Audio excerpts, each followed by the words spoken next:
Well, thank you very much, everybody. We have a meeting with a man who's become a friend of mine, and we've known each other for a little while in some very interesting times, and we get along. Our countries get along very well. We have a great affinity for each other, and the Chancellor has been very well received in Germany. He's a very successful man, became the Chancellor of Germany, which is a big deal. And he's doing a very good job, in my opinion, a great job, very popular. And the relationship that we have in trade and everything else has been very strong. We've been able to do our deals, and it's been very strong. We'll obviously be talking a little bit about Iran today, and he's been helping us out. We've been very nice, actually. And that is coming along, as you see, very well. They have no Navy. It's been knocked out. They have no Air Force. It's been knocked out. They have no air detection. That's been knocked out. Their radar has been knocked out. And just about everything's been knocked out. So we'll see how we do. But we're doing very well. We have a great military, and they're doing a fantastic job. So we'll be talking about that. And we're talking about some very big trade deals. And those I know will work out, too. So I just want to say it's a great honor to have you at the Oval Office. The beautiful Oval Office, beautiful White House. It's a special place, even from your standpoint. And you have some very special places, too. And I look forward to being with you. Thank you very much. Thank you. Thank you, Mr. President, for having me here in this Oval Office for the third time now. Yeah. Really happy to have the opportunity to speak with you in these challenging times. We are on the same page in terms of getting this terrible regime in Tehran away, and we will talk about the day after, what will happen then if they are out. We have to talk about our trade agreement, which I would like to be in place as soon as possible. And we have to talk about Ukraine. There are too many bad guys in this world, actually, and this is an issue we have to talk about because we all want to see this war coming to an end as soon as possible. But Ukraine has to preserve its territory and their security interests, and, well, we will talk about that. We will. Looking forward to that. Well, thank you for being here. Thank you for your hospitality. Thank you for letting me spending the night in your guest house. That's it's right. Very, very good. Comfortable place. Hope you liked it, right? Absolutely. Yeah, great place. And good. a famous place. That's good. Very famous. So many former presidents. That's right. Yeah. Very famous place. Any questions, please? Mr. President, did Israel force your hand to launch these strikes against Iran? Did Netanyahu pull the United States into this war? No, I might have forced their hand. You see, we were having negotiations with these lunatics, and it was my opinion that they were going to attack first. They were going to attack. If we didn't do it, they were going to attack first. I felt strongly about that. And we have great negotiators, great people that do this very successfully and have done it all their lives very successful. And based on the way the negotiation was going, I think they were going to attack first. And I didn't want that to happen. So if anything, I might have forced Israel's hand. But Israel was ready, and we were ready, and we've had a very, very powerful impact because virtually everything they have has been knocked out now. Their missile count is going way down. Amazingly, they're hitting countries that were, let's call them neutral, right? They lived together for a long time. I think they were surprised. I was surprised. And now those countries are all fighting against them and fighting strongly against them. Someday they'll write a story and they'll say why they did that, but they hit countries that had nothing to do with what's going on. They were sort of leaving everything alone. All of a sudden they had missiles shot in, which shows you the level of evil that we're dealing with. They'll hit people that were actually at least somewhat friendly, and they had no problems with it. Also hitting only civilian places, hotels and apartment buildings, and we're hitting them where it is much more appropriate. We're hitting them very hard. And the big scale hitting goes now. They no longer have air protection. They no longer have any detection facilities at all left. And So they're gonna be in for a lot of hurt. These are bad people. These are people that killed. I guess it's 35,000. It's coming out 35,000 over the last 3 weeks. Protesters, 35,000 violently killed. So these are bad people, and the leader of the pack is gone. And as you know, 49 people were taken out in the first hit, and I guess there was another hit today on the new leadership, and it looks like that was pretty substantial also. So they're getting hit very hard, and we'll see what happens. A lot of people are coming forward. A lot of the people you would least suspect want to quit. They want to have immunity. They're asking for immunity, and probably at some point they'll be dropping, as you would say, laying down their guns. We'll see what happens. In the meantime, we're just continuing to go forward. Our military is the #1 in the world by far, and we are.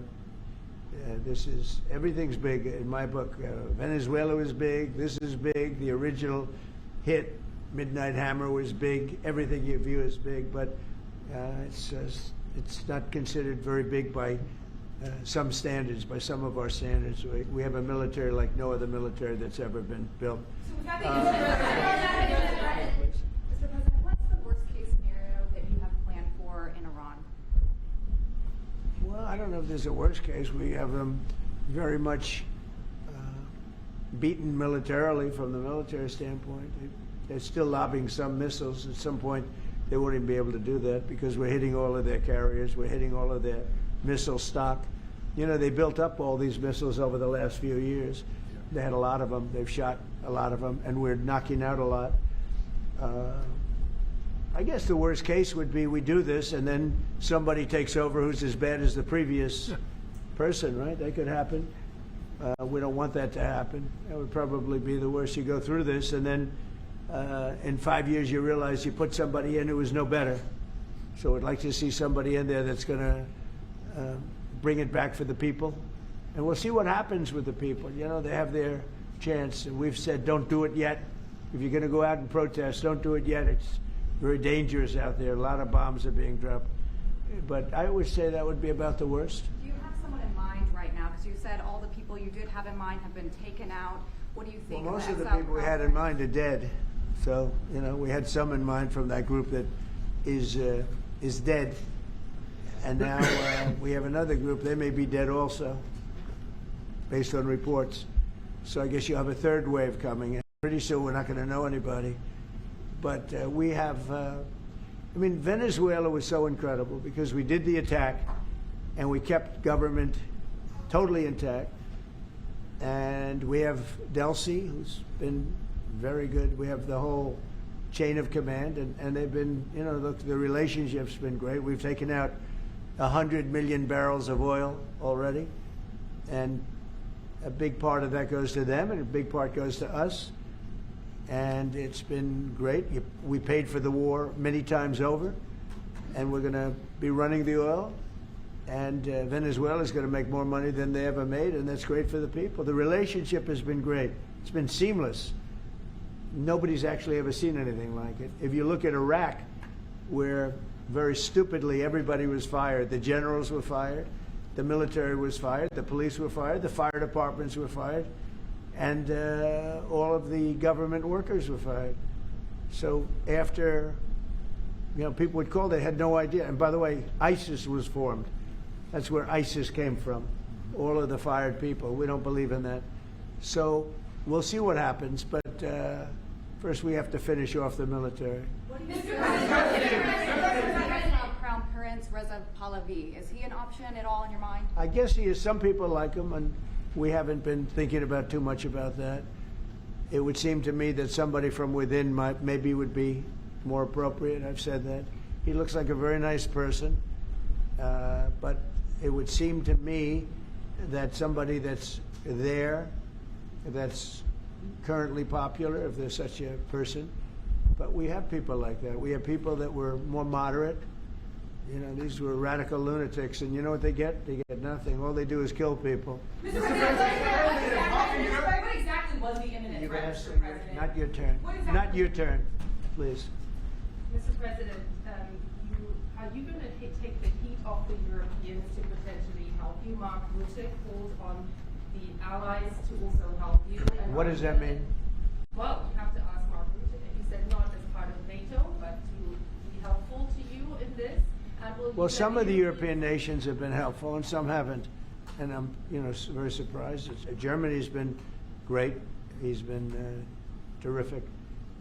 Others have been very good, terrific. I think that the head of NATO, Mark, is fantastic. Okay, Yes. Mark Rutte. I think he's fantastic. But some of the European, like Spain, has been terrible. In fact, I told Scott to cut off all dealings with Spain. Spain, first of all, it started when every European nation, at my request, paid 5%, which they should be doing. And everybody was enthusiastic about it, Germany, everybody. And Spain didn't do it. And now Spain actually said that we can't use their bases, and that's all right. We could use their base if we want. We could just fly in and use it. Nobody's going to tell us not to use it, but we don't have to. But they were unfriendly. And so I told him we don't want to. Spain has absolutely nothing that we need other than great people. They have great people, but they don't have great leadership. And as you know, they were the only country that in NATO would not agree to go up to 5%. I don't think they agreed to go up to anything. They wanted to keep it at 2%, and they don't pay the 2%. So we're going to cut off all trade with Spain. We don't want anything to do with Spain. And I'm not, by the way, I'm not happy with the UK either. That island that you read about, the lease, okay, he made it for whatever reason, he made a lease of the island. Somebody came and took it away from him. And it's taken 3-4 days for us to work out where we can land there. It would have been much more convenient landing there as opposed to flying many extra hours. So we are very surprised. This is not Winston Churchill that we're dealing with. Mr. President, what's your expectations towards Germany? What can Germany do and what should Germany do to help you in this conflict? Well, I think they're doing it. I mean, they're letting us land in certain areas, and that's, we appreciate it. And they're just making it comfortable. We're not asking them to put boots on the ground or anything. I mean, we're just they're a respected country. I have a very good relationship with the country. We have, in particular, now with this leader, with this new leader. I think he's an excellent leader. I had my differences with Angela. I said, you're hurting your country with immigration and you're hurting your country with energy. And we have a man sitting on my right that is, I think, pretty much the opposite of her on energy and the opposite on immigration. And I think he's doing very well. Commercial air travel right now is severely restricted in the Middle East, and thousands of Americans are stranded. Why wasn't there an evacuation plan, and will you send planes to get people out? Well, because it happened all very quickly. We thought, and I thought maybe more so than most, I could ask Marco, but I thought we were going to have a situation where we were going to be attacked. They were getting ready to attack Israel. They were getting ready to attack others. You're seeing that right now. And a lot of those missiles that are hitting in, those are stationary. Those were aimed there for a long period of time at these other countries. So I think I was right about that. We attacked first. And if we didn't, it could have been, look, we're really decimating them. They're being decimated. And if we didn't, and by the way, we have massive amounts of ammunition. We have the high end.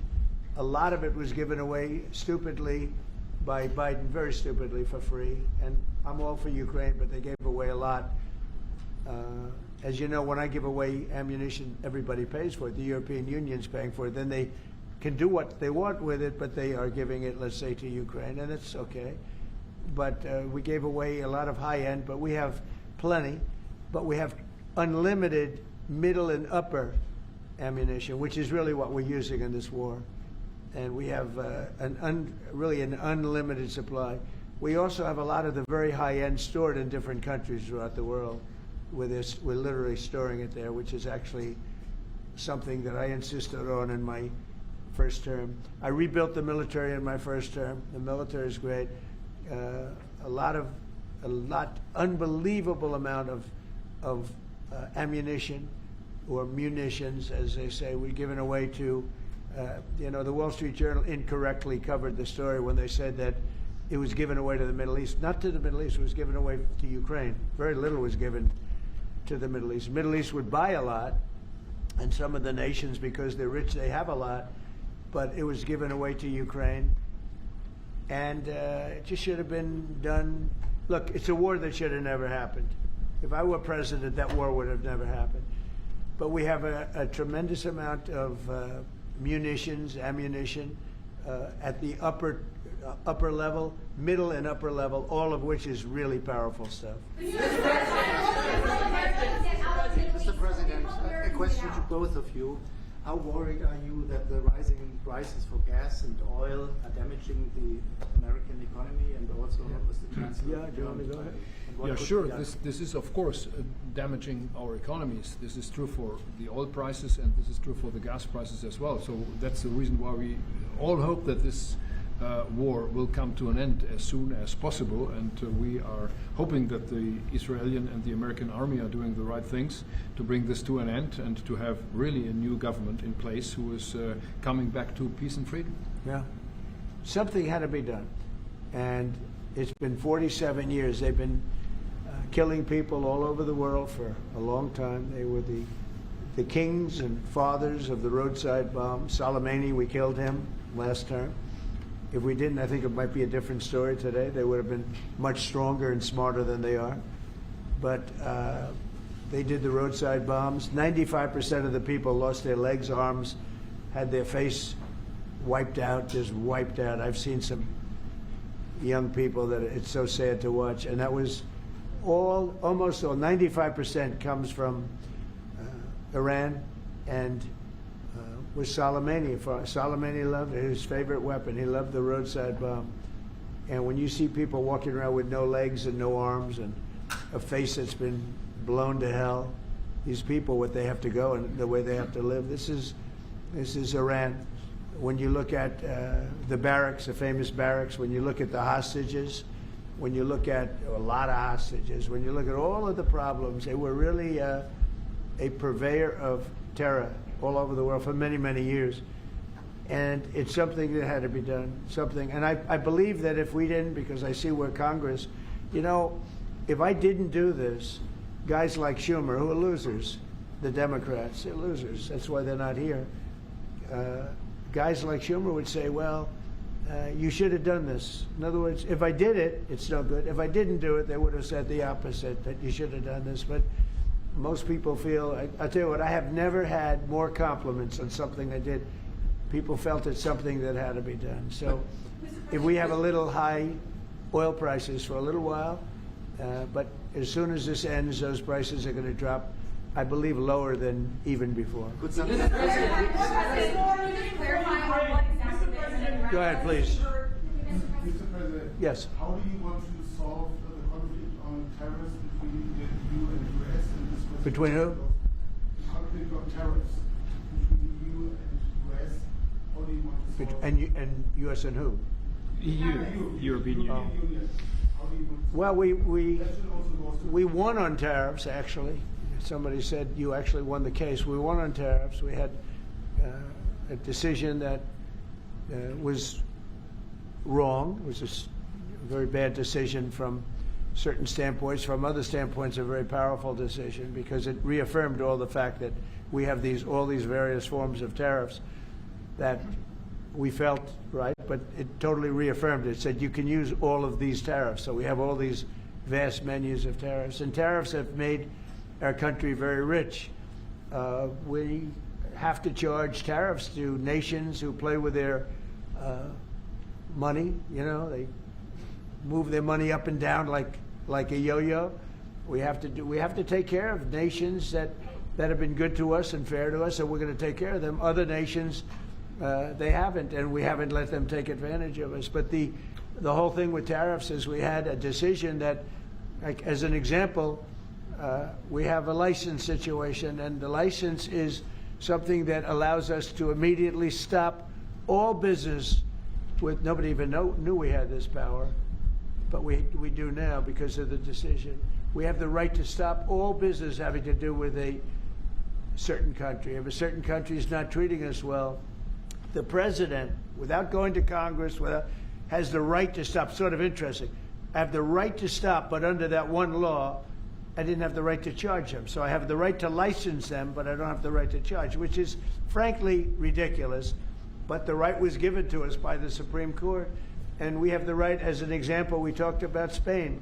I could tomorrow stop, or today, even better, stop everything having to do with Spain. All business having to do with Spain. I have the right to stop it. Embargoes, do anything I want with it. And we may do that with Spain. What do you think? Well, sir, I think we're going to talk about it with you. I know that you have a strong power. The Supreme Court clarified. We know you can use it, and if you need to use it to assure national and economic security, we'll do it. Scott, do you have an opinion? Sir, I agree. The Supreme Court reaffirmed your ability to implement an embargo, and as we've talked, from your first term, the Section 301s and the 232s have withheld more than 4,000 lawsuits, and USTR and Commerce are going to begin investigations, and we'll move forward with those. And we've instituted a 15% tariff on everybody, as you know, and just used. I'll tell you, we had a couple of paragraphs written in that opinion that were really incredible. Justice Kavanaugh wrote a fantastic dissent, but in his dissent, he said what we should do, and we knew that too. We just wanted to simplify it, and for some reason, I think, very, very foolishly, the courts decided no, but they said you can do it many other ways, and that's what we're doing. And what we've done is we've gone to a very simple, straight 15% tariff. We've taken in hundreds of billions of dollars in our country because of tariffs. So we've taken in all of this money, hundreds of billions of dollars, and honestly, it's made us very rich as a country. Right? So it's been doing good. When will you have the full plan implemented? We have a 5-month period, up to 5 months, where we can go at 15%. And while we're doing that, as you know, we're doing the various studies and things, and we'll be coming out with different tariffs on different countries. You want to talk about that first? Yes, sir. By the time the 5-month period has elapsed, we'll have completed investigations under Section 301, which Secretary Bessent talked about. We know there are countries out there with deals who are very interested in keeping the deals. We need to go through and investigate all these unfair trading practices, the kinds of things you talked about, and make sure that we're protecting U.S. economic security. We know there are countries. How are we going to treat Germany? Well, I think you should hit them very, very hard. You knew he was right there when you said it. They have expressed an interest. Germany's been quite constructive in wanting to move forward and be helpful. The rest of you will talk to them as well. But obviously, I will say every single country wants to make the deal they already have. In other words, a deal that we have using the other authority, they want to make the same deal. And we'd like to see, actually, we're going to adjust it somewhat upward, actually, but they all want to stay in the deal. And so we'll probably be able to do that pretty easily. For Ukraine, after all, Iran won't be able to deliver drones to Russia anymore. So what does this war mean to Ukraine? And having Chancellor Merz sitting next to you, whom would you call if you want to talk to Europe? And Chancellor Merz, you've just been in China. The president. Who are you? What country are you from? I'm from Germany. Okay, I thought so. I could see. So, Mr. Chancellor, you have been in China, and the president. She likes you. In China. I don't know. Will you be talking about China as well, Mr. President? We'll be talking about China, yeah. Sure. And what about you? I'll be going to China in a little while. Every time you meet, you talk about China. We respect China. I do. We both do, I think. But it's always a topic of conversation. We've had a very good relationship with China. We used to lose a tremendous amount of money with China, and that's no longer the case. We have a very, very good relationship with China, and we have a very good relationship with Germany. All right. Thank you, Mr. President. We've seen countries around the world, many of whom don't usually work together, working with the United States on Iran, whether it's Saudi Arabia working with the United States, Israel, Qatari shooting down Iranian aircraft, and we've also seen European countries step up Why are we seeing, such unity around the world against Iran? That's a great point. Look, they're just evil. They're it's not the politics; it's their whole philosophy. It's their whole where they come from. It's terrible. Where they killed 35,000. I thought it was 32. Now it turns out it's much more than 35,000 people, and in some cases using machine guns with people that have no weapon. They have no weapon, and they're being machine gunned. They're being sniped from buildings. They're hitting the people with snipers right through the eyes. It's just a very evil ideology, and nobody's really seen anything like it. As I said, even the fact that they've attacked all of their neighbors, and the neighbors weren't attacking. They thought they'd maybe sit it out or what. They've hit Qatar, they've hit UAE, they've hit Saudi Arabia, they've hit Oman. They were helping us negotiate. They got hit. Everybody got hit because they're evil and they're bad. It's a bad seed. And somebody had to do it. And it should have been done sometime during a 47-year period because so much death has been caused by them. So much unbelievable death. From Germany, too. Germany's been hit. Everybody's been hit by them. It's an evil ideology. And I've never been... Look, I've done a lot of good things. So many people are saying, thank you, thank you, thank you. You see it in the streets of Los Angeles. They have thousands of people. I saw it the other day. Pictures of Donald Trump. And I'm looking, I'm on the phone, probably talking to you. And I'm looking, and I see my picture. I say, oh no, it's another, protest. I see my and then I started saying, boy, they were very friendly people. And then I saw a woman hugging the picture of me. I said, what's going on? And it turned out to be these are Iranian people that live in the United States. So many. Thousands and thousands. You saw the rallies. And in New York, too, they had a big rally, my pictures all over the place. The fact is that people are happy what we did. And you could never, and I've always said it, you could never have had true peace in the Middle East if Iran was allowed to go, even beyond the nuclear. If Iran was allowed to have look at all the missiles they built. A lot have been now taken out by us, and a lot have been expended. But they had thousands of missiles in a fairly short period of time. And I'll go two things. The attack that we did, known as Midnight Hammer, had we not done that, Iran would have had a very powerful nuclear weapon within 1 month. We did it. It was great timing, but, and you've been able to see that too. The other thing was Barack Hussein Obama made maybe the worst deal I've ever seen because he gave all power in the Middle East to Iran. He went the exact opposite way. And I terminated that. If I didn't terminate that deal, they would be sitting with a massive nuclear weapon 3 years ago, which would have been used already on Israel at least, and other countries also. And we wouldn't be talking about it right now.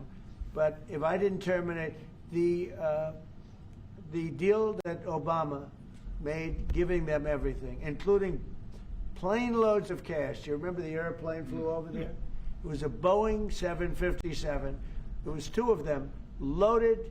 They took out all the seats. It was loaded with green cash. So much cash that it was in Virginia, Maryland, and Washington, D.C. They got all the cash from all the banks. They put it, and they flew it to Iran. I never knew a president had that power. I'm going to maybe try it sometime if it's okay. I think I'm going to do it. I'll fly it somewhere. Nobody's ever seen anything like it. 2 planes loaded from floor to ceiling, big planes, Boeing 757s, taken over there and given cash. In addition to that, he was giving them billions of dollars, but worse, he was giving them the right to have the path to a nuclear weapon. And that deal expired. A lot of people said, oh, you terminated it. Well, it was going to be terminated anyway because it expired. It gave them the right to have top-of-the-line nuclear weapon. If they had, because they're crazy, just like the people on my right during the State of the Union. I looked at them, I said, you're crazy? These people are crazy.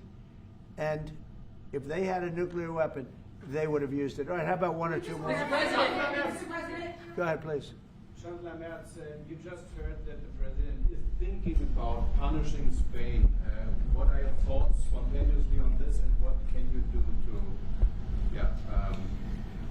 Well, the answer on that is quite simple. We are trying to convince Spain to catch up with the 3% or 3.5%, which we agree on in NATO. And as the president said, it's correct. Spain is the only one who is not willing to accept that, and we are trying to convince them that this is a part of our common security, that we all have to comply with this numbers, and this is 3.5 for military and another 1.5 for our military infrastructure. So Spain has to comply with that. Spain has been very, very uncooperative, and so has UK. Now the second one is shocking, but this is not the age of Churchill. I will say the UK has been very, very uncooperative with that stupid island that they have, that they gave away and took a 100-year lease, having to do with perhaps indigenous people claiming the island that never even saw the island before. What's that all about? And they ruin relationships. It's a shame. It's and that country, UK, and I love that country. I love it. My mother was born there. I love it. My mother was born there. My father was born. Right? He knows all about my father. My father was born there. So, you know, very places that you sort of automatically very feel warmly about. But the UK, what they're doing with energy and what they're doing with immigration is horrible. You have the North Sea. Somebody said yesterday, what would you do if you were the UK? Open up the North Sea. They got windmills all over the place that are ruining the country, ruining the landscapes, ruining the beautiful fields. Open up the North Sea. It's one of the greatest, think of it, they buy their energy from Norway, which gets the energy, the oil, from the North Sea. So Norway drills in the North Sea and sells it to UK. And UK has a better part of the North Sea. Open up that, and number two, illegal immigration. They got to solve that problem. And I must say, that's not only UK, that's other parts of the European Union. They have the same problem. Immigration and energy. The energy is through the roof, the highest in the world. And the immigration was, I mean, you know, look, you have places where in the UK, you have a terrible mayor of London, terrible. He's an incompetent guy. But you have Sharia courts. You don't have Sharia courts. You don't want Sharia courts. You have Sharia courts adjudicating law. So it's very simple. Immigration, very importantly, immigration and energy. And you bring it back. Otherwise, you're not going to bring it back. Okay. One more. Go ahead. I have a question for the Chancellor. Yes, please. To the Chancellor, Chancellor Merz. Yeah.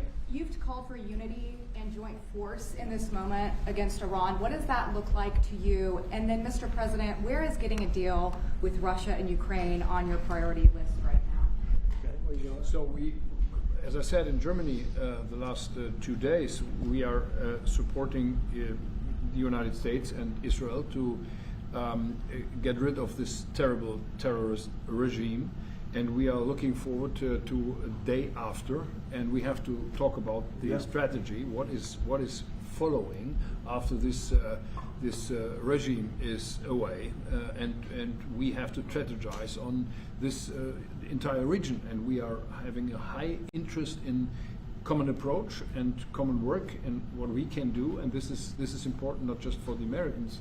This is extremely important for Europe and extremely important for Israel and their security. So we are really looking forward to find ways how to deal about the day after. And as far as Russia, Ukraine, where is it on my priority list? Very high. We thought that, I thought it was going to be one of the easier ones. I've settled 8 wars, and actually maybe one more than that. But minimum 8 wars, big ones, potential India, Pakistan, big wars, very important, big ones. I thought this was going to be much easier than it is. There's tremendous hatred between President Putin and President Zelensky, tremendous hatred. I've seen a lot of hatred in my life, but I think this is about top scale. I believe it's going to happen. Sometimes I blame one, sometimes I blame the other. I think it's going to happen, but it's high on my list. Not in that it affects the United States so much, because it's very far away, but last week, and for the last 4 weeks actually, 32,000 soldiers died. 32,000. And it's been averaging 25 to 30,000 soldiers a month have been dying in that stupid war. And I'd love to see it ended. It's the worst that there has been since World War II. If you can't get a deal, what will that mean for you? All you can do is do your best. You know, it takes two to tango, and they have to get along. They have to be able to talk to each other. They hate each other a lot. That has an impact. You know, it really has an impact. It's bad for both. The saddest is that if the election weren't rigged, my election, that war would have never taken place. And you know what else wouldn't have taken place? Allowing 25 million people to pour through an open border, that wouldn't have taken place. A lot of things would have been different. But we're doing very well, and I think a big factor in this world and future factor is what we're doing right now with Iran. If we don't stop them, or if we didn't stop them, or if we didn't start, they've been decimated. But if we didn't do what we're doing right now, you would have had a nuclear war, and they would have taken out many countries, because you know what? They're sick people. They're mentally ill, sick people. They're angry. They're crazy. They're sick. Thank you very much. Thank you very much, everybody. Thank you.